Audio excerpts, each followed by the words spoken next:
Okay, so today I, Shubham Palriwala, and my friend Ishan Khandelwal, will be introducing you to the world of blockchain. Not only blockchain, we'll be diving deep into what Bitcoin is, how a Bitcoin transaction actually works, what is Ethereum, how you can build your own Bitcoin, and many more. And we'll also be sharing some interesting facts on the way. So let's just get into it. Okay, so now let's ask ourselves the first question. Why are we learning blockchain? So yeah, as you can see, the global blockchain market size is expected to grow from 3 billion US dollars to 39.7 billion US dollars by 2025. This is the change in just 5 years. So you can see like the rate at which blockchain is growing. Also, you all might have seen the recent trend in Bitcoin. In 2010, 2 years after it was launched, its price was just 0.03 US dollars. Right now, a single Bitcoin costs more than $17,700. These are some interesting facts about Bitcoin and blockchain. So make sure you hang in because you'll be learning a valuable amount of information today. So now comes the most important question. What actually is a blockchain? So Ishan, would you like to give them a brief introduction or an example which gives them a brief intro about how or what blockchain is? Yep. So hey guys, I'll be giving a small example on how a blockchain actually works. So let's get into it. So assume a village, okay? So imagine a primitive village where they don't have money in a traditional sense, okay? So instead, what they do is they engrave the details of each transaction onto a stone block and then cement it in the center of the village. Cool. So assume there are two people named David and Sarah. So they like take up a transaction, they engrave this information onto a block and then cement it in the town square. Assume David swaps 15 chickens for one of Sarah's pigs. So now the information is cemented onto the stone town square. So now anyone can see that David is the new owner of Sarah's pigs. Well, Sarah is now the owner of the 15 chickens. Okay. So since the information is public, there can be no disputes over who legally controls what. So let's assume the next day another transaction takes place. Like assume a person named Jessica trades Mark 100 kgs of like corn for a canoe. This is also engraved on a block, which is then cemented on top of the old block. Now the point here is everyone in the town will now be able to publicly verify that Jessica no longer owns the 100 kgs of corn. So she can't try to sell it again if Mark goes away. So in the coming days, like more and more transactions take place, and more blocks of stone with the transaction details engraved on them get cemented on top of the chain of stones. Cool. So over time, the transaction stones start to form a tower. So that's what a blockchain is. It's a block of transactions. Okay, a block consists of transactions, and a combination of blocks makes up a chain, and that's called a blockchain. Cool. So all of the details are publicly available to everyone, and the people cannot change or take back the early transactions because a bunch of blocks are cemented on top of them. Cool. That's what a public decentralized ledger is. Cool. A ledger is a collection of files. Cool. So in this case, in the case of blockchain, the ledger is like the blockchain, and the files are the transactions. Okay, and the collection is the block, and they come together to form a single blockchain. And if we like analyze the financial system of the village more closely and like try to relate it to an actual blockchain, this financial system may not be the easiest to use, but at least it gives everyone in the village a way to keep track of their transactions. Like it is a public ledger that keeps permanent records which can't be altered. And one of the most important aspects is that it is decentralized. Okay, so decentralized means there is no central bank or government that is responsible for the transactions. It's all done by the community. It all depends on the people of the village who know about the transactions. There are a number of differences between blockchains and above analogy, but it's a good starting point to get your head on what blockchains are and like why they're useful. So as I said, the most important part of blockchains are cannot be changed. They aren't controlled by any single entity, and everyone can do the transactions. And these properties are why people believe that this technology has the potential to be in a vast range of applications. And let us know in the chat section if you have any doubts regarding the definition of blockchains or you're confused about any term or what. Ishan, I think we can move forward. Yeah. So I guess everybody's clear. Let's move forward with the properties of blockchain in detail. Cool. So Coming on to the properties of blockchains. First of all, the main property is decentralization. Okay. So as I told, it means that nobody has full authority or control over the network, but rather than the authority is distributed to the users who use it. Okay. So people who are active on the Bitcoin network or the blockchain network are the ones who maintain the blockchain. Okay. So it's like it doesn't belong to anyone. Okay. It belongs to the blockchain network. It belongs to everyone. So in order to solve this problem of decentralization, blockchain uses a concept called P2P networking, peer-to-peer network system. Okay, so it means that whenever transaction takes place, it involves only two parties and no other third party. Cool. So since a blockchain is decentralized, it depends on a P2P network, which is a collection of users, and the users are individual machines that maintain the blockchain, and they are the ones who add a block to the blockchain. Okay. So the mining part we will discuss later. And coming on to the next property, it's immutability.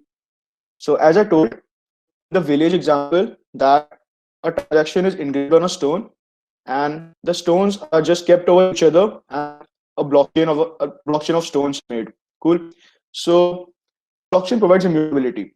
Like you can't change the data that was in a transaction because other transactions have been engraved on top of it. If you change a transaction below the blockchain, like at a bottom part of a blockchain, you have to change the data in the subsequent parts of the blockchain as well. So that's like probable and highly impractical. And since there are people who take care of the blockchain community, like who validate the transactions and all, so immutability is a property blockchain offers. So coming on to the next property is anonymity. So this is also an important property of blockchains. So the Bitcoin blockchain is a public ledger. Okay, the keyword here is public. When you transact Bitcoin, your wallet address and transaction details are recorded in the blockchain. So as long as there is no link between your wallet address and your identity, your transaction is anonymous. So I know that doesn't give anonymity, but you'll get the gist of it. Cool. So you may all know about darknet. Okay, so like darknet is the place where Bitcoin became really popular because in darknet people wanted to do transactions and couldn't reveal the true identity. Okay, they used Bitcoins for their transactions, and Bitcoins helped in like hiding the true identity. So Bitcoin, like in a few years, Bitcoin came to be the highest used cryptocurrency on the darknet.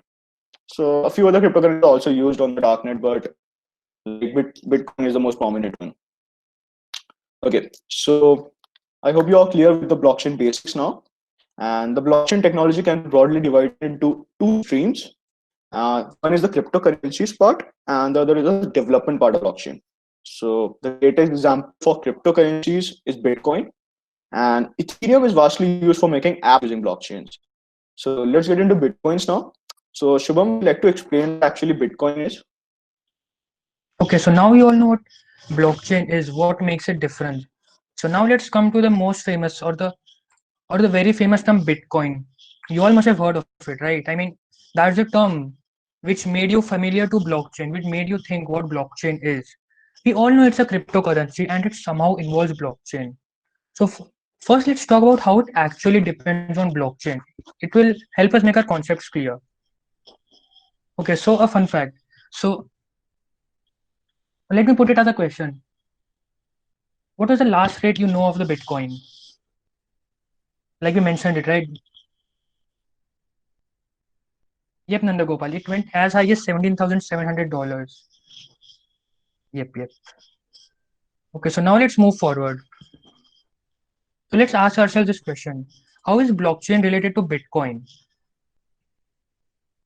So let's clear the first point first. Bitcoin is not blockchain. It's a very it's a very common misconception. What people think is Bitcoin is blockchain. But I repeat, Bitcoin is not blockchain. So think of it this way. Blockchain is a technology, it's a concept, whereas Bitcoin is an implementation of this technology, of this concept. Bitcoin is just a cryptocurrency, it's the financial implementation of blockchain.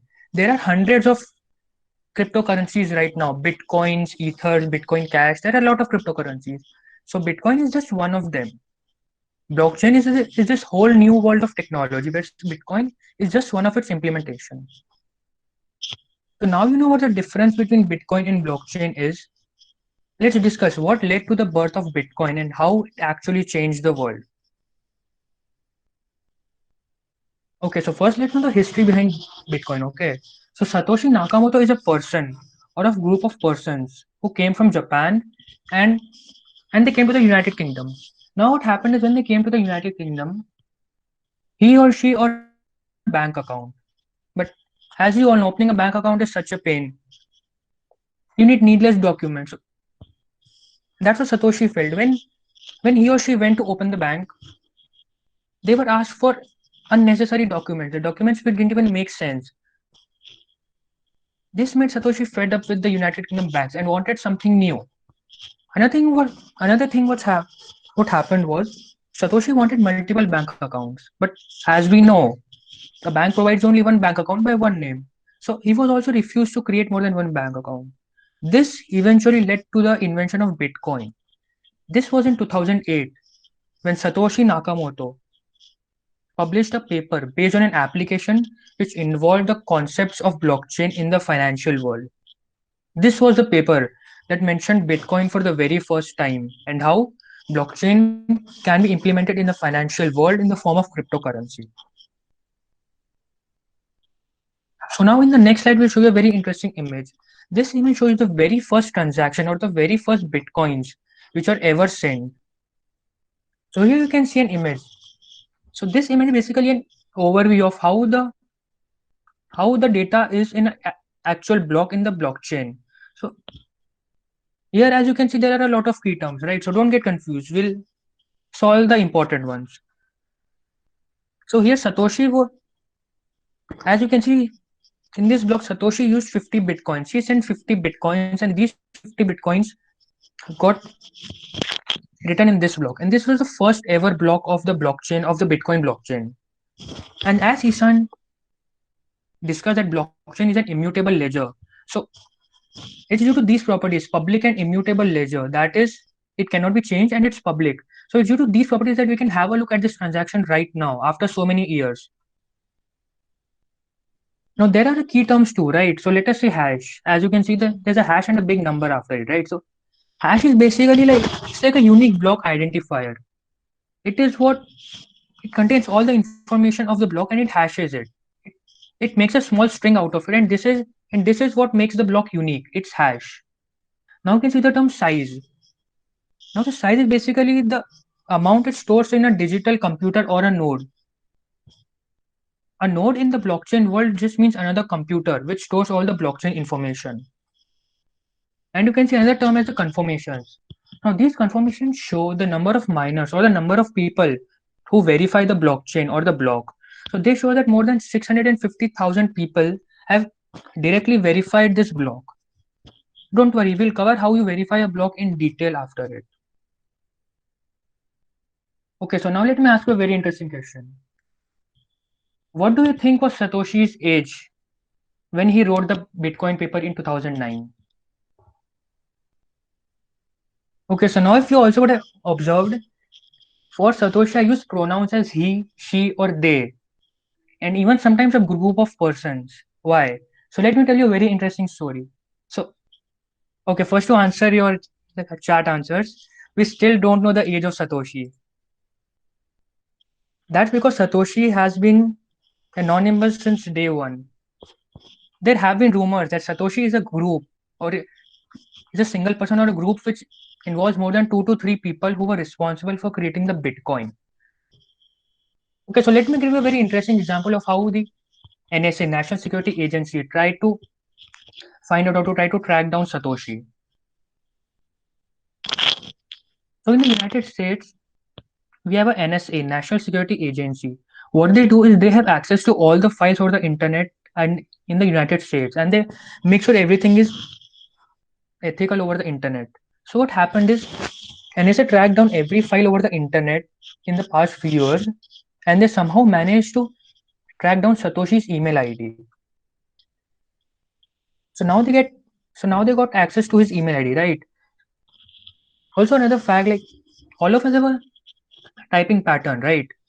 We use some modes more often than the other. We use some field more commonly. So what the NSA did, they ran an algorithm. They figured out what was the typing pattern of Satoshi using his emails. Now they ran this algorithm across all the emails over the United States. Even after this, they still could not find a single mail matching the pattern. This was because Satoshi wanted to stay anonymous. So now comes the term, why did Satoshi stay anonymous even after creating this beautiful Bitcoin? So this is because even today in some countries, cryptocurrencies are termed as illegal. As Ishan mentioned, people use cryptocurrencies to trans- transact on the dark web, which sometimes refers in transactions which might be illegal. So what Satoshi felt is he does not want to go out and be illegal in some countries. So he or she has still managed to stay anonymous. So yeah, even in today's world, we still don't know anything about Satoshi Nakamoto. Okay, so now that we know who and why Satoshi created Bitcoin, let's get deep into how Bitcoin actually works. So now Ishan will give you the overview of a Bitcoin transaction. So Ishan, would you like to take over? Yep. So now comes the interesting part, guys. Now we'll be discussing how like a Bitcoin transaction actually works, like what is the flow of an actual transaction on a cryptocurrency. Cool. So I'll start with a simple overview, and then we will get into detail for each of the point that I'll be discussing. So assume you want to do a transaction through Bitcoin. Okay. So for this, the first step will be you will need a Bitcoin wallet. Okay. So to get a Bitcoin wallet, you can get one through the Bitcoin website. Okay. Like you will be shown a number of steps and like very well documented steps, and you can get a Bitcoin wallet. So after you get a Bitcoin wallet, you can initiate a Bitcoin transaction. Okay. So we'll be explaining how a transaction gets initiated shortly. And when a transaction is initiated, it is thrown into a pool of transactions on the Bitcoin network. Cool. And on the Bitcoin network, there are various people on the blockchain network who validate your transactions and add it to a block. Cool. This process called mining, we will be like discussing it in detail later as well. And these people who are also called miners, they compete to solve a cryptographic puzzle and add the block to the blockchain. And whoever solves the puzzle first, he or she gets the block reward, and this is how bitcoins are mined. This is the basic flow, and we will discuss everything in detail. And so let's now get started with how a Bitcoin transaction is actually started. So Shubham, would you like to go? Sure, Ishan. Don't worry, DSP. This is just an overview. We'll be explaining each step and we'll be dividing this diagram into various parts. Alright, so let's get into it now. Okay, so first let's understand the user perspective, or how would we deal with it if we want to transact a Bitcoin or any cryptocurrency. So let's make it easier to understand and we'll consider two situations side by side. Okay, consider two people, Alice and Bob. Alice wants to send her money to Bob.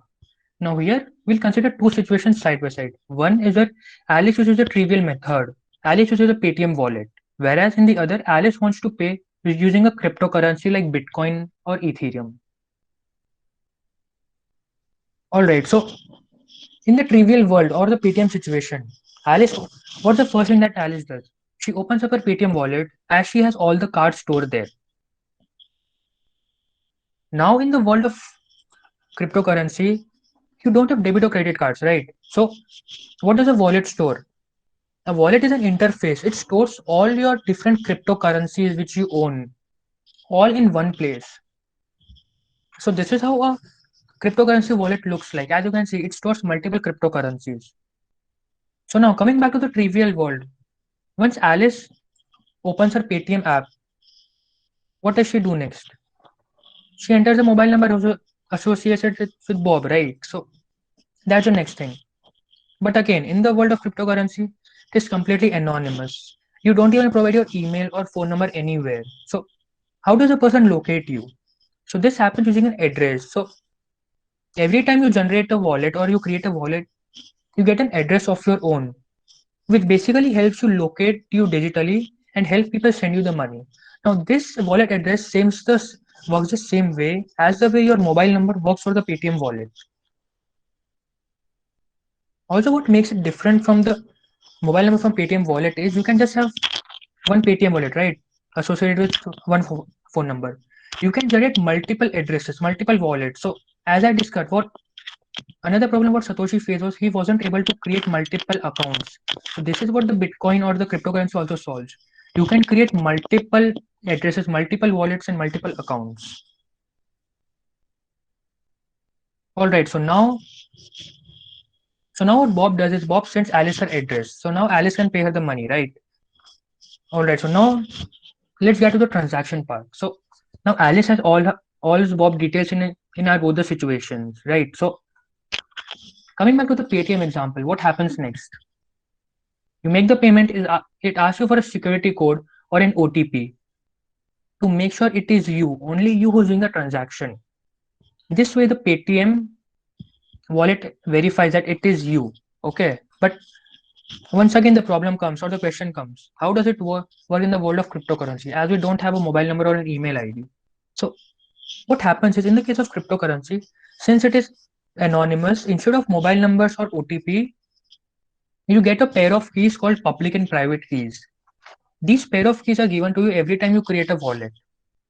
So as the name suggests, public and private. So let's talk about the word private first. Private means it is kept only by you. It's like a secret code which you keep, and your wallet keeps this private code with itself so that it can be only shown to you. Now comes the public key. So this public is given on the free internet. Anyone can see it. Okay, so what happens is now when Alice wants to send the currency or the money to Bob, her wallet or she makes the payment by clicking the send button. Now what happens is her wallet encrypts her transaction ID with her private key. Her Bitcoin or the blockchain wallet encrypts her transaction with her encrypts her transaction ID with her private key. So now this encrypted ciphertext can be sent all across the internet and nobody would be able to see it directly, right? But now comes the question. As you can see in a trivial world in the Paytm example, we get a message, right, that your transaction was successful, this much money was paid. How does it work here? So it works here in terms of verification. So what happens in verification is, as we know, like the encrypted message was sent, the encrypted message was sent over, right? So now what happens is this encrypted message is available all across the internet. So the people, as Ishan said, the nodes or the people who maintain the blockchain, what they will do is they will grab this encrypted text and they will have Alice's public key. As it is public, it's everywhere available. So they'll decrypt this transaction ID with her public key. So now what happens is they can verify the transaction.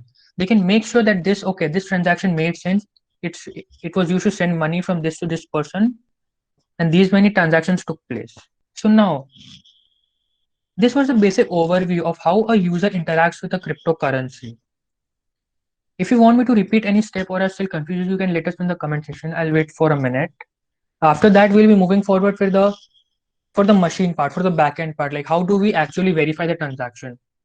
So you all can let me know if you want me to repeat anything. Okay, then let's move forward. I hope all of you are clear with it. Now, Ishan, I explained them the front end or like how the user interacts, but can you help us know, like all of us have term of the term miners and how we can earn money on 12 bitcoins by mining blockchains, by mining bitcoins? Can you tell them how the process works or how the backend works, how the transactions get verified? So Ishan, would you like to take over from here, please? Yep. So guys, let's now get to the interesting part of blockchains and bitcoins. So basically what Shubham explained is how a transaction is started. So as Alice sends a message to Bob about a Bitcoin transaction and it is then passed into the pool of transactions on the Bitcoin network. So now I'll explain how transactions gets verified and what exactly is Bitcoin mining. Cool. So before diving right into it, I'll explain you what actually a Bitcoin network is. We'll look closely on the Bitcoin network. A Bitcoin network consists of two types of entities. One is a node and the other the miner. Okay. So a node stores a copy of blockchain. Cool. So you can just assume a node to be like a bulletin board for the blockchain, which contains all the information related to the blockchain and also contains history of the transactions of the blockchain. Cool. So yeah, that's the node. It's like just a database of the entire blockchain. And A miner is an entity who creates and validates the blocks. Okay, he's the one who adds the blocks to the blockchain. So full nodes store the entire history of blockchain transactions, while miners are only concerned with the previous block and the current one they are working on. Cool. So I'll just brief you what the entire process is. So there is a pool of transactions, okay, and there are a number of nodes and users and miners. So what the miner will do is the miners will take up a transaction, and the process of taking up a transaction like depends on the transaction fee and the priority. Okay, so like how much time the transaction has been inside the pool, and also what is the transaction fee that the users are offering for the transaction. Okay? So based on this, a miner takes up a transaction and like starts validate it. Okay, so while validating a transaction, it is also shared to the other nodes. Like if the transaction has been validated properly. Okay? So imagine your transaction in a pool. Okay, the miner takes up your transaction, starts validating it, and adds it to a block. Cool. Other miners will do the same thing. They will also add transactions and add to a block. The block will be circulated in various nodes and other miners, and they will all be like verifying the transactions. Cool. And when a block is ready, there is a race. The race is the most important part of all the like all this blockchain transaction. Cool. They have to solve a cryptographic puzzle. Cool. So a cryptographic puzzle is what gives you a hash value that matches the head of the blockchain. So in order to add a block to the blockchain, the miner has to find a value that matches the hash value of the head of the blockchain. And that process involves cryptography, encryption, and other things. Cool. So I will be like discussing it a bit more. So in order to add like a timestamp to the network, a miner must be the first to complete a cryptographic puzzle and then spread the result to the nodes on the network, which verify the answer. Cool. And the only way to solve this cryptographic puzzle is through an algorithm and through brute force. So the brute force involves randomly guessing numbers until a miner comes up with the right answer. So to complete the puzzles, miner takes the current block's transaction data and hash of the previous block as a part of the input, and they involve another string that's known as a nonce, which is like changed iteratively, so that when all of these inputs are put together in a hash function, the resulting values matches head of the blockchain. Cool. So what a miner does is he tries to find a hash value and matches the head of the blockchain, and when the when the block is added to the blockchain, bitcoins are mined. Okay, he gets a blockchain reward, a block reward, and a block reward currently values about 12.5 bitcoins, which is equal to $98,000. And this is how bitcoins are actually like brought into the world. There's no other way bitcoins can be made except this. So I know that all this process seems a bit intimidating because like the cryptography and the hash functions. So you just have to keep this in mind. The miner takes the data of previous transactions, the data of the current block, the timestamp of the Bitcoin network, and a nonce. Okay, and combines all of this information, passes into an SHA algorithm, and gets a hash value. And if that hash value matches the head of the blockchain, the block reward is rewarded to the miner, and this is how bitcoins are mined. Okay, so the nonce is a value that is like repeatedly changed. For example, in a for loop, the value of I is repeatedly changed, and in the same way, the miners use this nonce to change the hash. And once they get the correct hash, they mine the Bitcoin. Okay, they get the block reward, and this is how Bitcoin is actually mined. Cool.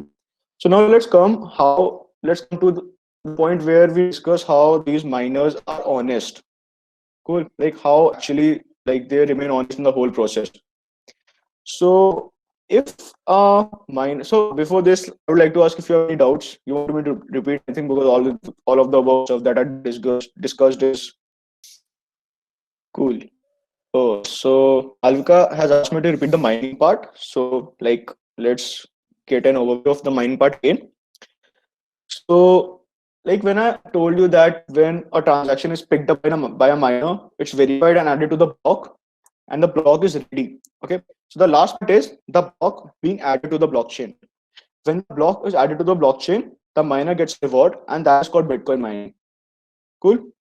So in order to add a block to the blockchain, the miner has to solve a cryptographic puzzle. There's a race among all the active and online miners on the Bitcoin network, and whoever solves the cryptographic puzzle first gets the correct hash value, like that matches the head of the blockchain. He or she can add the block to the blockchain, and he or she will get the blockchain reward. So this is what mining is, and this is what is clearly displayed in the diagram below. You can just see the diagram, just relate what I just said, and I guess we'll just get a basic gist of what Bitcoin mining is. So anyone else wants to ask anything? I hope I answered your question correctly, Marika. Thanks. Cool. Cool. So I guess we should move on to the next part, Shubham. Checking the honesty of a Bitcoin miner. So if a Bitcoin miner creates a block that does not match the results of the rest of the network, the block will be left behind. For example, like the transactions are not properly verified, like the other nodes think that the transaction may be fraudulent or anything, they will not work on that block, and the block will be left behind, and the blockchain will just move forward with other blocks. Cool. So that block will be just redundant. So it is more profitable for a miner to act honestly rather than attempt to disrupt the network of fraudulent results. And the nodes will be checking all the transactions before adding them to a block, which is seriously decreases the chances of fraud. And this is a proof of work mechanism, and this is what keeps the network honest. If someone wanted to alter or tamper with a block, they would have to completely redo the work of solving the block. And the further block is on the chain, the more difficult it is to tamper with. This is because all of the blocks that come after it also need to be altered. So that's where the point of immutability comes again. Cool. So this proof of algorithm is what that keeps the network honest. And also like the people who maintain the Bitcoin network, they're also paid incentives for their honesty. Like they do work, they do validate the transaction, even when they don't get the block reward, they get some incentives for the blockchains, like for maintaining the blockchain and verifying the transactions. So that's basically it. That's basically what Bitcoin mining is and how they maintain their honesty. So anyone else has anything to ask, like any doubts or whatsoever? Can a miner increase his part in any manner? So as far as I know, in a Bitcoin network, a miner has only two ways of earning money. One, maybe three ways. One way is to get a transaction fee according to the details of the transaction, like the fee of verifying the transaction and adding it to the block. Other way is actually adding a block to the blockchain, like actually mining Bitcoins. And the third way is to get any incentive for verifying the transaction. So I think the incentives are fixed. The transaction fee is subject to change according to how big the transaction is and how fast it has to be performed. And the Bitcoin network mining price is fixed for now. I guess it will decrease in the near future, but it will decrease because the number of blocks are limited, and at one point the blockchain will be finished, because at one point we will reach in a blockchain that no more blocks would be added to the blockchain. And yeah, but it's a long time for now, so we don't have to worry about it. So that's it. So I guess the only way he can increase his part is by validating more and more transactions, like getting the transaction for the more and more transactions, and yeah, that will be it. Okay, so now we have discussed Bitcoin mining and how a transaction works. We can move on to the next part of blockchain. So before that, Shubham, you have made your own cryptocurrency, right? So would you like to tell us about how to develop a code in Solidity and give us an overview of how blockchain development works and how Ethereum has brought such a huge impact on the blockchain technology? Sure, Ishan, sure. Thank you.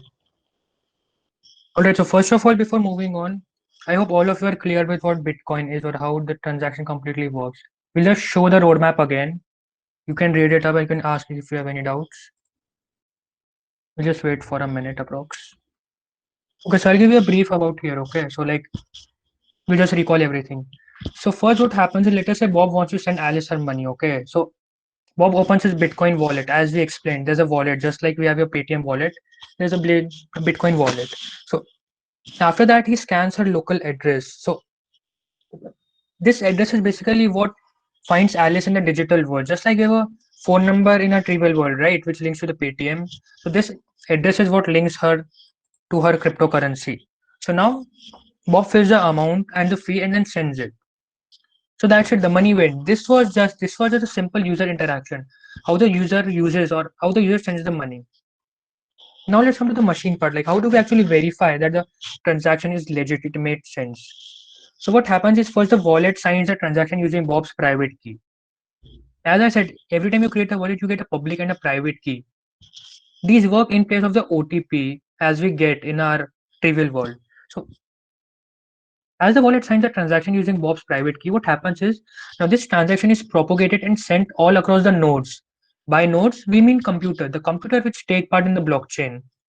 Now, all these computers try to verify the transaction using cryptographic puzzles and hashes. Now, they're solved and once they're verified, they're added to the transaction, they're added to the block. So once this block fills up, this block gets added to the chain. This is how completely a new block is added to the chain. Now comes the mining part. How do people make money out of Bitcoin without actually sending or receiving Bitcoin? So how this works is the miner or the person who tries to earn money using Bitcoin solves a proof of work as Ishan explained the proof of work and he propagates or sends the new block to the network. Like the moment a new block is created, this new block needs to be sent to all over the network. Otherwise, this block might get lost and the transaction might get invalid. So what happens is this miner creates a new block, sends it all across the network to all the nodes and to all the computers.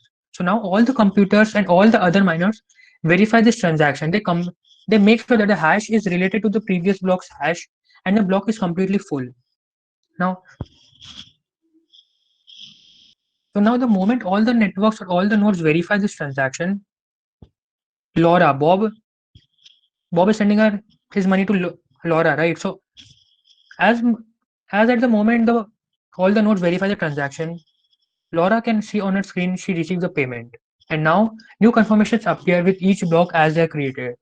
Now, as you can see, this process is a bit slow. It's not as fast as our Paytm or our UPI. So that's what the problem is. Bitcoin is anonymous, so it takes time because as you can see in the whole process, there never came a time where they were asked to enter their even name, email, or phone number, anything. So this is what makes blockchain or cryptocurrency unique. This anonymity and security. And as you can see, the process behind verification, it's so deep. So it makes sure that almost never these transactions get affected. Well, this was a brief overview about how a cryptocurrency transaction works.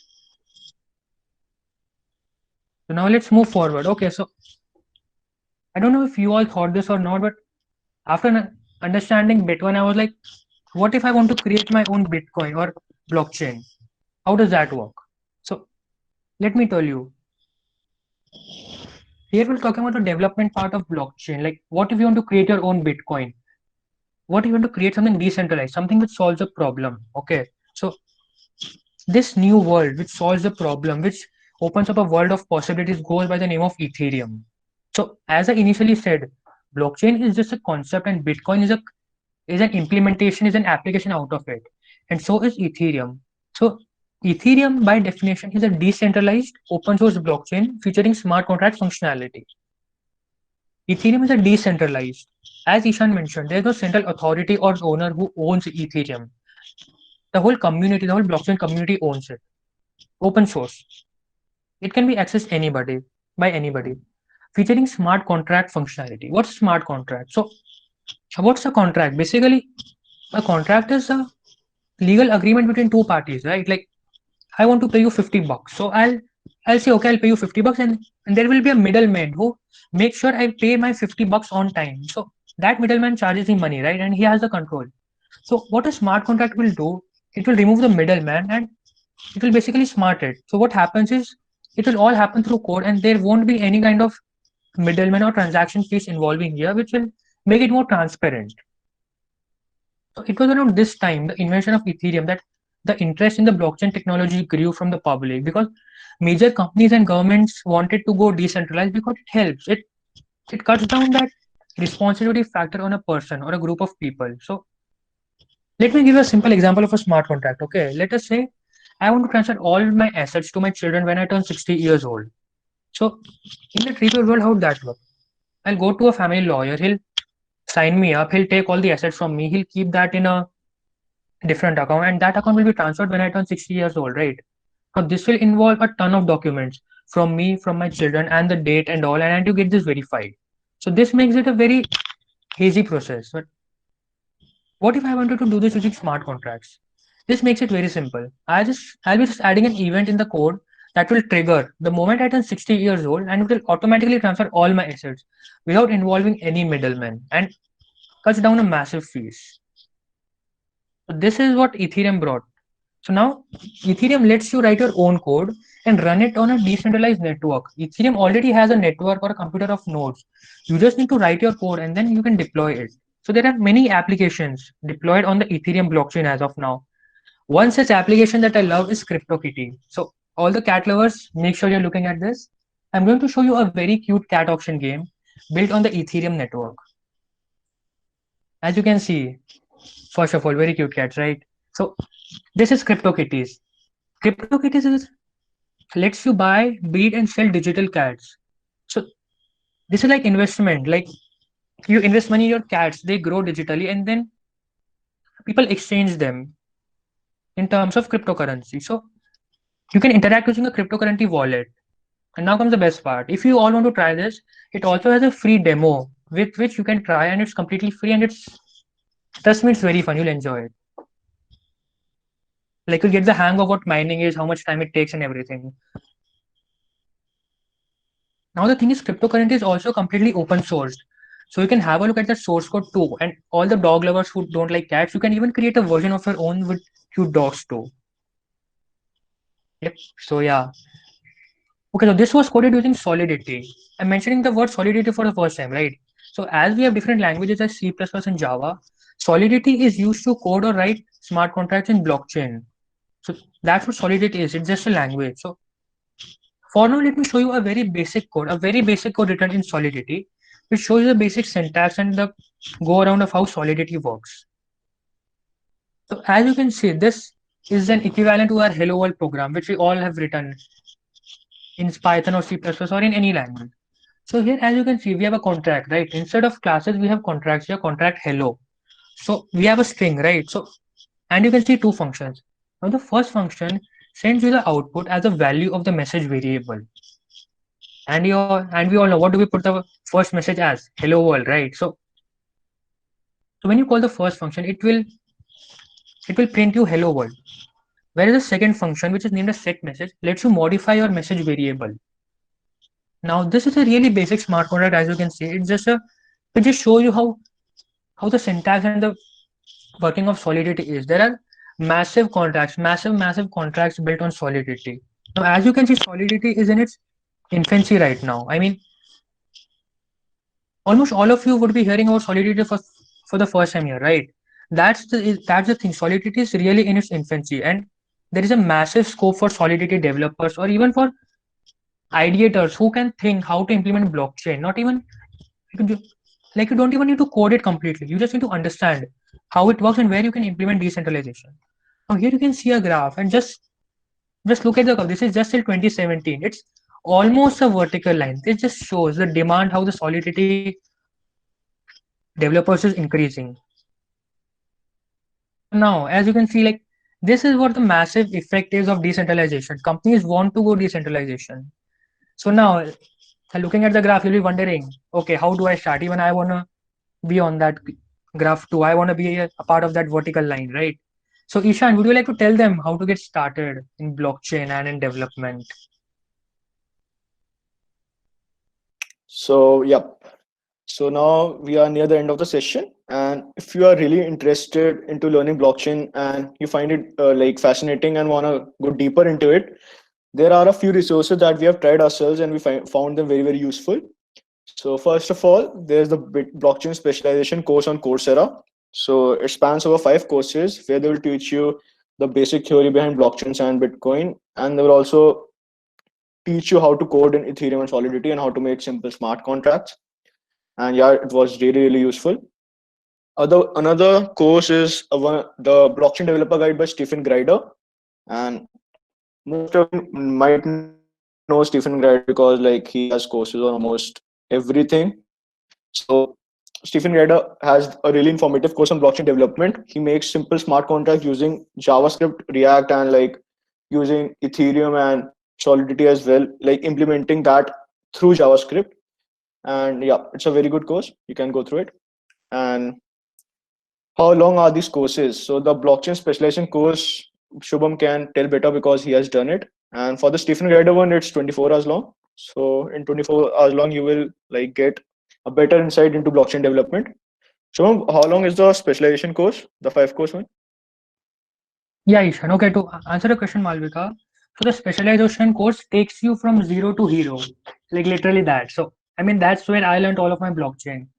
So it's a specialization from the University of Buffalo, and it covers around 5 courses. It starts from basics of blockchain, and it covers Bitcoin, Ethereum, as we discussed in brief.